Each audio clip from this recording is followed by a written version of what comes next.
In this screencast, we're going to take a look at motivation. This unit has to do with motivation and emotion. It's Myers chapters 11 and 12. When we talk about motivation, motivation's a very complex subject because it's different for everyone. What we're really trying to get at is why people do the things that they do. What focuses their behavior? What causes them to get after it, so to speak?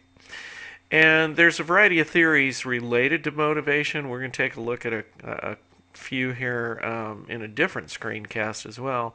But when we talk about motivation, one of the things that you can kind of look back on years and years ago was that people thought most, if not all, of our behavior was instinctual. Um, Basically meaning that we were born with certain automated behaviors. If you take, for example, ducks, when they're hatched, they immediately imprint to the first moving object that they see, which typically is the mother, and they follow that mother around and do whatever the mother does. That's a type of an instinct that they have. Fish, a lot of fish will swim upstream for a variety of reasons, for spawning and things of that nature. Those things are instinctual. But if you start asking yourself, why do you do the things that you do?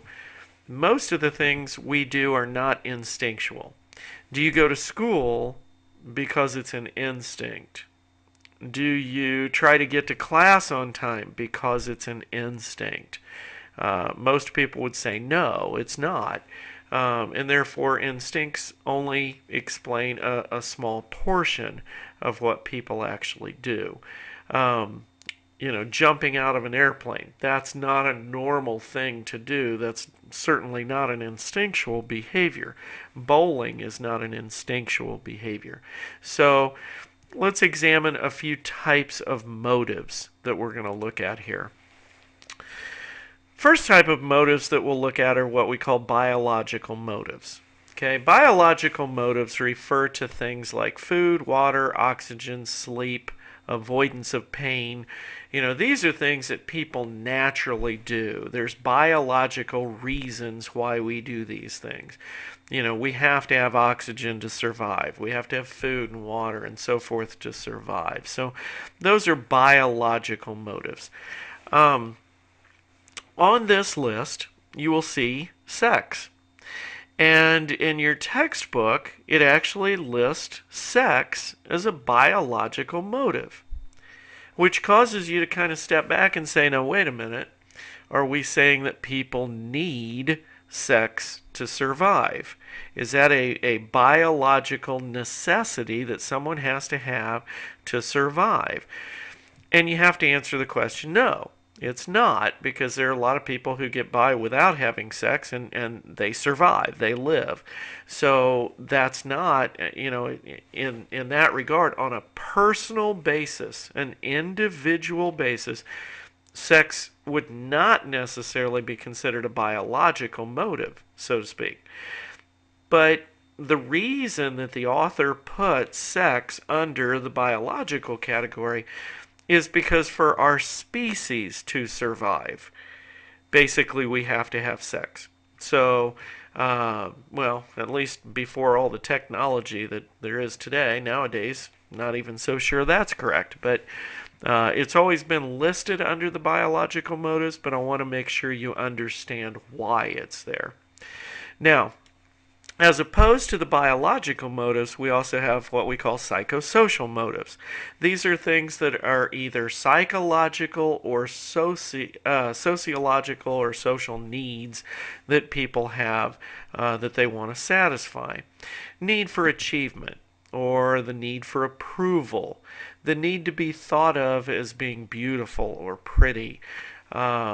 Recognition, competition, joy, all of those are a variety of psychosocial motives. Those are things that we want to have.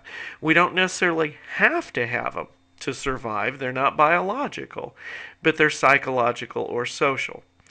Now, we could probably add at least 100 other things, if not more, to this list. Please don't think that this is an exhaustive list, because it's not. We could go on and on talking about a variety of reasons of different motives that people have for doing types of behavior. And then that leads us to the last thing that we'll look at in this particular screencast, and that is the difference between what we call extrinsic and intrinsic motivation. Extrinsic and intrinsic. Extrinsic motivation, basically, we are being motivated by things outside of ourself. Okay? For example, you may work because you want to earn money. You may try and do everything you can to win a championship because you want the glory, you want the championship trophy, you want the recognition, those types of things. All right, so those are extrinsic goals or extrinsic motives. And those things tend to work very good in the short run. But if that's all that a person has, if that's the only motive they have for doing a particular behavior, eventually people can suffer burnout. They get to the point where those goals just don't mean as much anymore. And that's where we have to start talking about intrinsic motivation. Intrinsic motivation is something that you do just because it makes you feel good inside. Okay? It's not that you're getting recognition or approval from anyone, but it's just that your own satisfaction, it gives you a good feeling. Why do people donate money anonymously to various organizations or sources? Because they don't need the recognition. They're not wanting that. They're not looking for it, but they feel good about being able to help someone who's in need. Mother Teresa would be a good example of someone who was intrinsically motivated. Okay, somebody who may play music or dance or something of that nature just because it feels good to them. They're not doing it as a competition. They're not doing it because somebody makes them do it. They do it because they love it. Take, for example, many of you like to run or exercise, things like that, because it makes you feel better about yourself.